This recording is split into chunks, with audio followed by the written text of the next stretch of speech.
I was thinking about lunch today. So have you guys ever thought about lunch?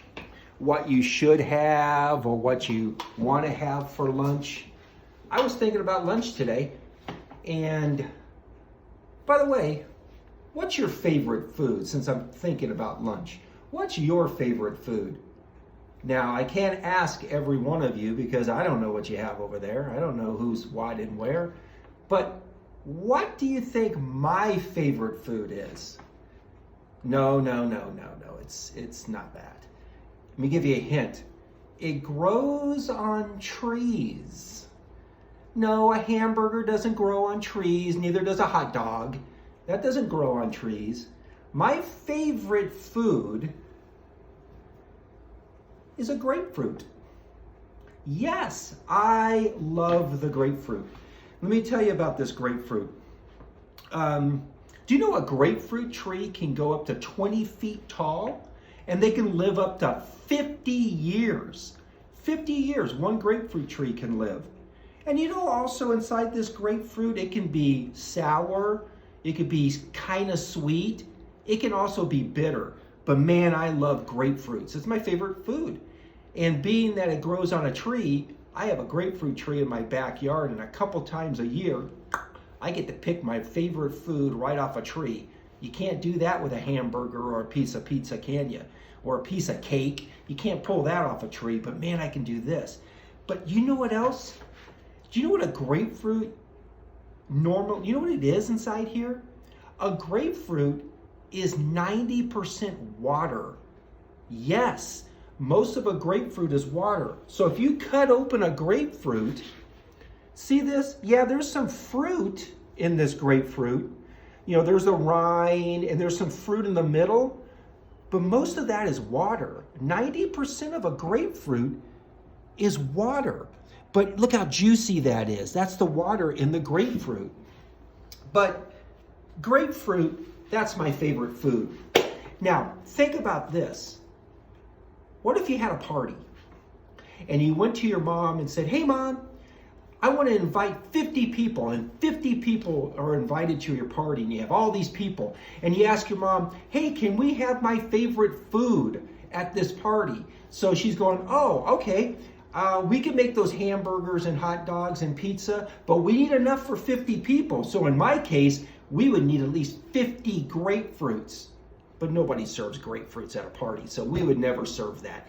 But let's say you have 50 people coming, and your mom says, "Yeah, I'll make you those get food for 50 people." So the people come and the party, and you're having fun, and then some time goes by, and you say, "Hey, Mom, they're kind of getting hungry in there." And your mom says, "Don't worry, I got it. Just keep playing." So you go back playing, and like an hour or so later, you go, "Hey, Mom, they're really getting hungry. We got 50 people in here." And you're getting kind of worried about that because everyone's getting hungry and they're looking at you like, "Hey, man, isn't this a party? Don't we get food?" So some more time goes by and your mom goes, "Hey, come on into the kitchen. We got food." And all the people come running, and all your mom has is this: 5 pieces of bread and 2 little goldfish. And you're looking and you're going, "This isn't going to feed 50 people. 5 pieces of bread and 2 goldfish?" Well, guess what? That happened to Jesus one time. One time Jesus had all these people following him, and they were hungry too. So let's go to the Bible and see what the Bible says. So today, guys, we're going to be in the book of Mark, which is Matthew, Mark, the second book of the New Testament, chapter 6. So go to Mark chapter 6, and we're going to be in verses 30 through 44.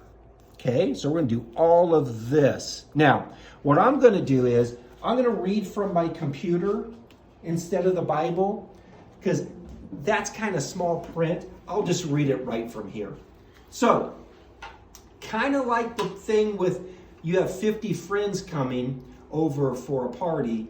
Look what happened to Jesus one time. So Matthew chapter 6, verse 30 goes like this. The apostles Jesus sent out came back to him. They gathered around him and told him about all the things they taught. Verse 31. Jesus and his followers were in a very busy place. There were so many people that he and his followers didn't even have time to eat. So Jesus said, hey, come with me. Let's go to a quiet place and be alone so we can get some rest. So Jesus goes, hey guys, let's go, man. There's so many people around. Let's just go to a quiet place. Verse 32. So Jesus and his followers went away alone. They went in a boat to a place where nobody lived. Verse 33. But many people saw them leave and they knew who they were. Because it was Jesus and his apostles. They knew who they were. So people were watching them. So people from every town ran to the place where they were going and got there before Jesus got there. Verse 34. As Jesus stepped out of the boat, he saw this large crowd waiting for him, and he felt sorry for them. Because they were like sheep without a shepherd. So guess what Jesus did? He sat there and he taught them many things. So Jesus sat there and taught them. He could have taught about God. We don't know. He might have taught them how to fish. We don't know, but Jesus taught them things. Verse 35. It was now very late in the day. Jesus' followers came to him and said, no one lives around here, Jesus, and it's getting very late. Verse 36. So send them away. They need to go to the farms and towns around here and buy something to eat. So Jesus' followers were telling Jesus, send these people away because they're getting hungry and they need to go buy something to eat. Verse 37, Jesus answered and said, give them some food to eat. They said to Jesus, we can't buy enough food to feed all these people. We would have to work a month to earn enough money to buy bread. Time out. How many people do you think were there? It wasn't 50. It was 5,000. Now the Bible says it was 5,000 men, but there was probably women there too, and probably kids. So let's just say there was 5,000 plus people there. So Jesus sees 5,000 plus people. They're hungry. And there's no place to eat. There's nothing around. They're in this one place. So, verse 38, Jesus asked them, how many loaves of bread do we have? Go and see.